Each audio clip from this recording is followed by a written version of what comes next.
जय श्री राम, हर हर महादेव। मैं अधिवक्ता बागेश श्रीवास्तव वाराणसी से पुनः आप लोग के समक्ष उपस्थित हूँ एक नया वीडियो लेकर नए ऊर्जा के साथ,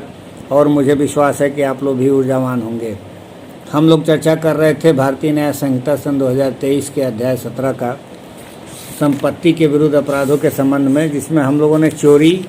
और झपटमारी का देख लिया था। आज उद्यापन का देखेंगे, एक्सटॉर्शन। धारा 308 में एक्सटॉर्शन के विषय में दिया गया है। विषय पर आने से पहले मेरा निवेदन है कि यदि आप इस चैनल पर नए हैं तो कृपया सब्सक्राइब जरूर कर लें, बेल आइकन पर क्लिक कर दें, ताकि जब भी मैं कोई वीडियो अपलोड करूं तो इसकी सूचना आपको तुरंत मिल जाए, और अधिक से अधिक लोगों को शेयर करिए ताकि अधिक से अधिक लोग इसका लाभ ले सकें। आइए विषय पर। एक्सटॉर्शन धारा 308 में दिया गया है। हिंदी इसमें इसको उद्यापन कहते हैं। अब ये चोरी का ही एक अग्रतर रूप होता है, जिसमें संपत्ति किसी पीड़ित व्यक्ति से लिया जाता है अभियुक्त द्वारा, लेकिन उसके लिए जो कार्य करने का तरीका होता है उस तरीके को यहाँ उद्यापन की श्रेणी में रखा गया है। तो आइए विषय पर देखते हैं हम लोग। धारा 308 कहता क्या है। धारा 308 का उपधारा 1 कह रहा है कि whoever intentionally puts any person in fear of any injury to that person or to any other and thereby dishonestly induces the person so put in fear to deliver to any person any property or valuable surety or anything signed or sealed which may be converted into a valuable security commits extortion। देखिए, ये परिभाषा extortion का बहुत ही broad कर देता है। उस condition में जब किसी व्यक्ति के द्वारा कोई संपत्ति प्रदत्त किया जाता है किसी दूसरे व्यक्ति को, और जिस व्यक्ति द्वारा प्रदत्त करने के लिए कंपेल किया जाता है उसके द्वारा 2-3 कार्य इसमें बताए गए हैं, इंग्रीडियंट्स है जो कि करना आवश्यक है, तब उद्यापन की श्रेणी में आएगा। ये जो धारा 308 का उपधारा 1 है, ये कह रहा है कि जो कोई किसी व्यक्ति को स्वयं उस व्यक्ति को या किसी अन्य व्यक्ति को कोई क्षति करने के भय में साँसें डालता है और उसके द्वारा इस प्रकार भय में डाले गए व्यक्ति को कोई संपत्ति या मूल्यवान प्रतिभूति या हस्ताक्षरित या मुद्रांकित कोई चीज़ जिसे मूल्यवान प्रतिभूति में परिवर्तित किया जा सके, किसी व्यक्ति को प्रदत्त करने के लिए बेईमानी से उत्प्रेरित करता है, तो वह उद्यापन करता है, यह कहा जाएगा। इसमें जो 2-3 बातें कही गई हैं कि कोई व्यक्ति जो है किसी व्यक्ति को स्वयं उस व्यक्ति को या किसी अन्य व्यक्ति को कोई क्षति करने के भय में डालता है, माने जिस व्यक्ति को उद्यापित किया जा रहा है उससे संपत्ति या मूल्यवान प्रतिभूति कन्वर्ट किया जा रहा है साइन करा करके, तो जरूरी नहीं है कि उसी व्यक्ति को ही क्षति के भय में डाला जाए, उससे संबंधित किसी अन्य व्यक्ति को भी क्षति के भय में डाला जाता है। और भय में डालने का प्रयोजन क्या है उसका, कि वह व्यक्ति कोई संपत्ति हो या कोई मूल्यवान प्रतिभूति हो, या यदि मूल्यवान प्रतिभूति नहीं है तो उससे किसी हस्ताक्षर या मुद्रांकित कोई चीज़ जिसे मूल्यवान प्रतिभूति में परिवर्तित किया जा सके, किसी व्यक्ति को प्रदत्त करने के लिए बेईमानी से उत्प्रेरित करता है, तो एक्सटॉर्शन कहा जाता है। अब इसमें जो उदाहरण दिया गया है उसके माध्यम से आपको समझ में आ जाएगा। कह रहा है कि एक threatens to publish a defamatory libel concerning Z unless Z gives him money. He thus induces Z to give him money. A has committed extortion। अर्थात क यह धमकी देता है कि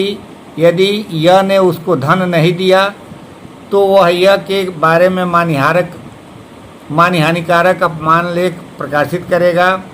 अपने को धन देने के लिए वह इस प्रकार ब को यह को उत्प्रेरित करता है, क ने उद्यापन किया है। मतलब यहाँ कोई मारने पीटने वाली बात नहीं है, सिर्फ इतना है कि यदि वो पैसा नहीं देता है तो कोई मानहानिकारक अपलेख जो है प्रकाशित कर दिया जाएगा। इस प्रकार धमकी देकर, क्षति कारित करने का धमकी देकर उसे पैसा को जो है उद्यापित किया जा रहा है, तो इसे एक्सटॉर्शन कहते हैं। फिरौती शब्द आप लोग सामान्य बोलचाल भाषा में सुने होंगे, उसी का ये रूपांतरण है। अब 20 का इलिस्ट्रेशन कह रहा है कि A threatens Z that he will keeps जेड्स child in wrongful confinement unless Z will sign and deliver to a promissory note binding to Z, pay certain money to A. Z sign and delivers to note A has committed extortion. क य को यह धमकी देता है कि यदि यह वह क को कुछ धन देने के संबंध में अपने आप को आबद्ध करने वाले एक वचन पत्र हस्ताक्षरित करके क को प्रदत्त नहीं कर देता, तो वह यह के शिशु को सदोष परिरोध में रखेगा। यह वचन पत्र हस्ताक्षरित करके प्रदत्त कर देता है, क ने उद्यापन किया है। देखिए यहाँ किसी को कोई क्षति नहीं पहुंचाई जा रही, लेकिन क्षति के भय में डाला जरूर जा रहा है। इस चीज़ को आप लोग नोट करते जाइएगा दिमाग में कि एक्सटॉर्शन में जो पीड़ित व्यक्ति है उसके दिमाग में बात डाल दिया जाता है कि यदि तुम मनी या मूल्यवान प्रतिभूति नहीं देते हो तो इस प्रकार की क्षति कारित कर दी जाएगी, जबकि वास्तव में क्षति कारित नहीं किया गया रहता है। वो उसका पर्पस सिर्फ यही रहता है कि उसको इतना भय में डाल दिया जाए ताकि वो एक्सटॉर्शन का अपराध कारित कर सके। सी कह रहा है इलिस्ट्रेशन इसका, ये threatens to send club man to plough up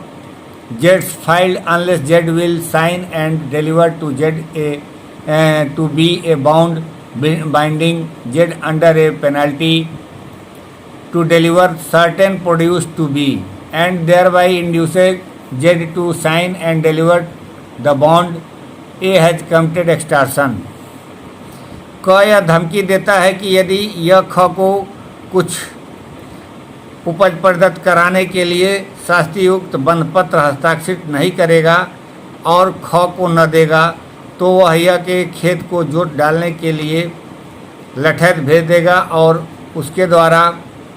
यह को यह बंधपत्र हस्ताक्षरित करने के लिए और प्रदत्त करने के लिए उत्प्रेरित करता है। क ने उद्यापन किया है।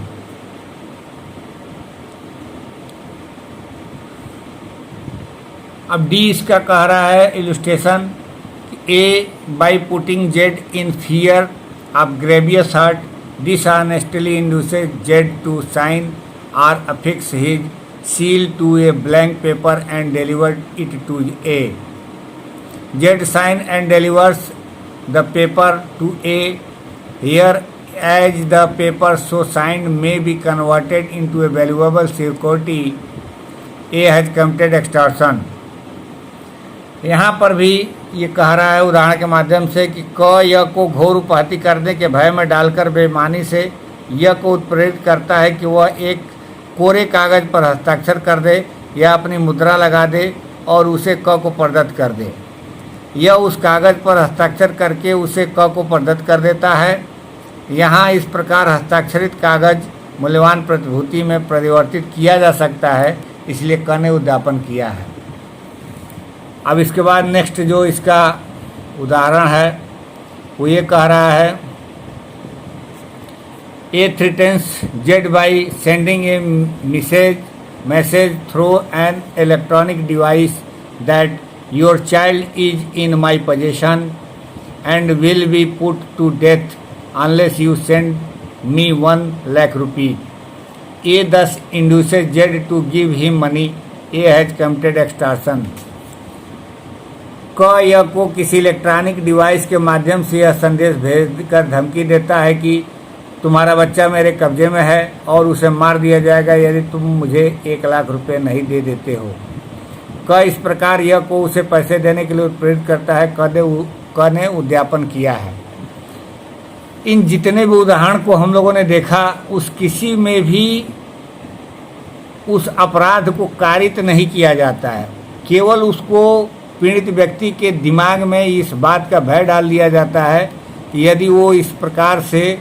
पैसा या मूल्यवान प्रतिभूति प्रदत्त नहीं करता है तो इस प्रकार की घटनाएं कारित कर दी जाएगी। इसको शुद्ध बोलचाल में फिरौती भी कहा जाता है। अब आते हैं इसमें दंड क्या होगा, किस रूप में होगा, इसको देखते हैं। उपधारा 2 से ये बताया गया है। कह whoever commits extortion shall be punished with imprisonment of either description for a term which may extend to 7 years or with fine or with both। सामान्य मामले में क्या होगा, 7 साल तक का सजा हो सकता है और जुर्माने का या दोनों से दंडित किया जा सकता है जो उद्यापन करेगा। अब इसके बाद जो उपधारा 3 है, यहाँ से भिन्न भिन्न प्रकार के एक्सटॉर्शन के लिए भिन्न भिन्न तरीके से दंड भी दिए जाएंगे। तीसरा कह रहा है कि whoever in order to the committing of extortion puts any person in fear or attempts to put any person in fear of any injury shall be punished with imprisonment of either description for a term which may extend to 2 years and with fine or with both। अब ये कह रहा है कि जो कोई उद्यापन करने के लिए किसी व्यक्ति को किसी क्षति के पहुंचाने के भय में डालता है या भय में डालने का प्रयत्न करता है, वह दोनों में से किसी भांति के कारावास से जिसकी अवधि 2 वर्ष तक की हो सकेगी या जुर्माने से या दोनों से दंडित किया जाएगा। देखिए, जो उपधारा 3 है वो एक्सटॉर्शन की बात नहीं कर रहा है, जो उपधारा 2 है वो एक्सटॉर्शन की बात कर रहा है कि जो कोई उद्यापन करता है, मतलब जो पीड़ित व्यक्ति है उससे पैसा ले लेता है अभियुक्त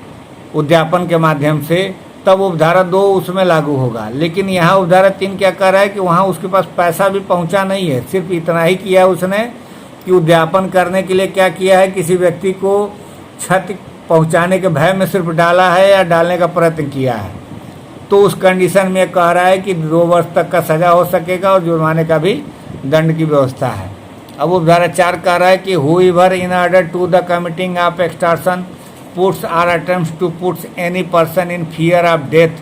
or of grievous hurt to that person or to any other shall be punished with imprisonment of either description for a term which may extend to 7 years and also be liable to fine। अब उपधारा 4 जो कह रहा है, ये कह रहा है कि कोई व्यक्ति उद्यापन करने के लिए किसी व्यक्ति को स्वयं उसकी या उसकी किसी अन्य व्यक्ति की मृत्यु या घोर उपत्ति के भय में डालता है या भय में डालने का प्रयत्न करता है या दोनों में से किसी भांति के कारावास से जिसकी अवधि 7 वर्ष तक की हो सकेगी दंडित किया जाएगा और जुर्माने का भी दायी होगा। माने अगर जो वो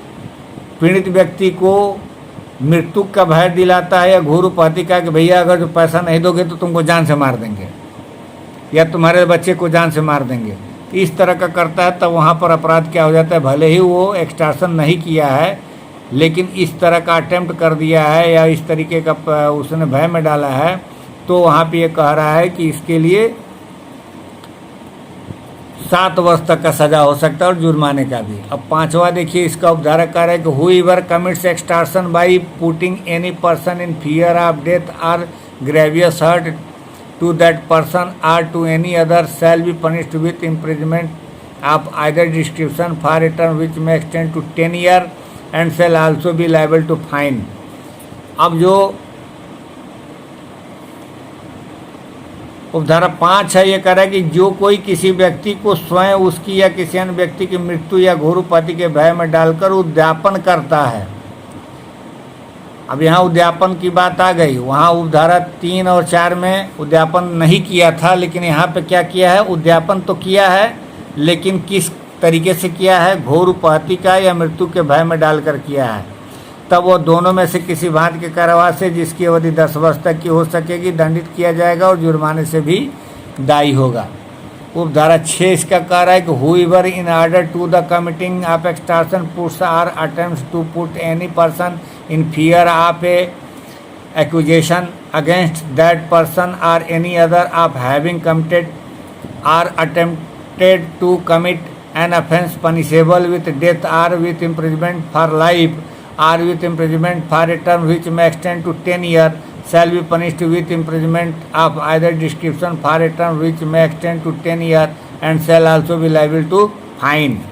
ये कह रहा है कि कोई व्यक्ति एक्सटॉर्शन कर रहा है और एक्सटॉर्शन करने के लिए वो क्या कर रहा है कि इस तरह का अपराध को एडॉप्ट कर रहा है जो कि 10 साल से